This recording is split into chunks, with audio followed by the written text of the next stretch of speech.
The air was heavy with a solemn kind of silence, the kind that clings to you just before something breaks. The honor guard stood like statues. The press readied their lenses. Church bells tolled once, then again. And then, drop it. A gunshot never came. But the sight of a weapon, drawn and shaking in the hand of Officer Darren McConnell, brought the entire Cathedral Plaza to a standstill. The barrel pointed at Marcus Braxton, the son of the man they were here to mourn. The scene exploded. At first, no one moved. It was disbelief more than fear, like the moment before a car crash, when your mind refuses to accept what your eyes are telling you. Children screamed.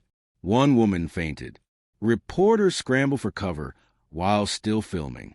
Soldiers, instinctively trained to assess threats, reached for holstered sidearms. The Secret Service agent assigned to President, who hadn't arrived yet, radioed in for immediate tactical lockdown. But at the center of it all was Marcus, frozen.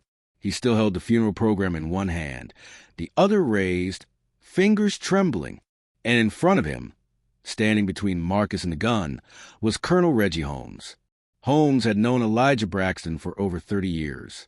They'd served together in the Gulf, fought side by side, held each other's lives in their hands more times than they could count. So when he saw Darren's arm rise, when he saw that gleam of blind hatred in the officer's eyes, his instincts kicked in. He stepped forward.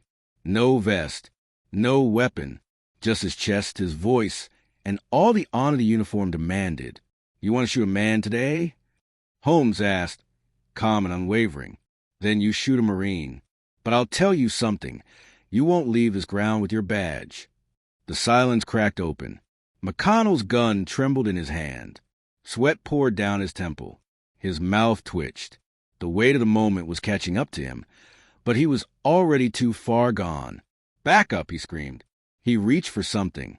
"I saw it. I saw it." Marcus didn't move. "It was a paper," Marcus said softly. "You're about to kill a man over paper." McConnell's hands clenched tighter. A vein bulged in his neck. His partner, Officer Harper, moved in slowly from behind, speaking carefully. Darren lowered the weapon. "I saw him reach." McConnell barked again. "It's him. It's always them. You don't know." "No, Darren," Harper said, voice firming. "What we saw was a black man burying his father." By this time, the scene was being broadcast live, across television networks, Facebook feeds, YouTube live streams. The image of a white cop aiming a gun at the son of a deceased black general during his funeral had already been captured, screenshotted, shared, dissected. From school cafeterias in Chicago to military bases in Okinawa, the world watched with bated breath. The symbolism was impossible to ignore. A gun pointed at grief, a uniform threatening another, racism crashing into ceremony. Suddenly, two military police officers lunged from the side. In one fluid motion, they tackled McConnell, driving him into the wet pavement. The gun skidded across the bricks. He howled in rage, his voice guttural. "They lied. They always lie." He kicked, flailed, until a third officer pressed a knee into his back and cuffed him.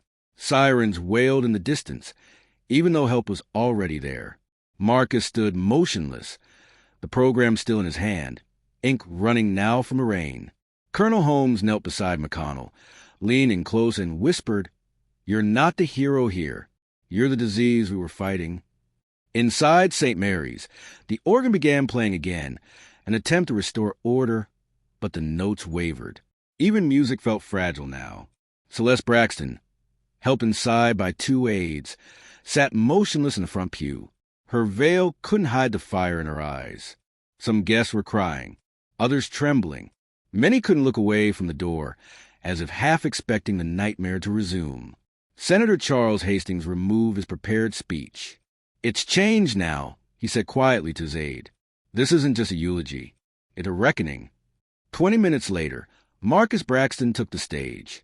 No introduction, no fanfare, just a son, a black man, a near victim, and the only person in the world who could speak for the man inside the flag-covered casket. He didn't raise his voice. He didn't rage. He simply looked out at the crowd, then into the cameras, and said, My father faced bullets in Baghdad, bombs in Basra, and bigotry at home. He believed in this country, even when it didn't believe in him. Today, a gun was pointed at me, not by a terrorist, not by a foreign enemy, but by one of our own. That tells you everything you need to know about the war we're still fighting. And I'm not asking for pity. I'm demanding change. Silence followed, the kind that doesn't break with applause, but with reflection. Then someone in the back, a young woman, whispered, "Let it be the last time." As the service concluded, Marcus approached his father's casket, placed a crumpled, rain-soaked program atop it, and whispered, "I get it now, Dad. I finally do." The honor guard lifted the flag, folded it into a perfect triangle, and placed it into Celeste's trembling hands. The flyover was delayed by 10 minutes, but when it came, 4F, 22 Raptors sliced the sky in the missing man formation. Below them, on holy ground, a country's contradictions stood exposed. And somewhere in the back of a police car, McConnell screamed that he had done nothing wrong. But America was no longer listening.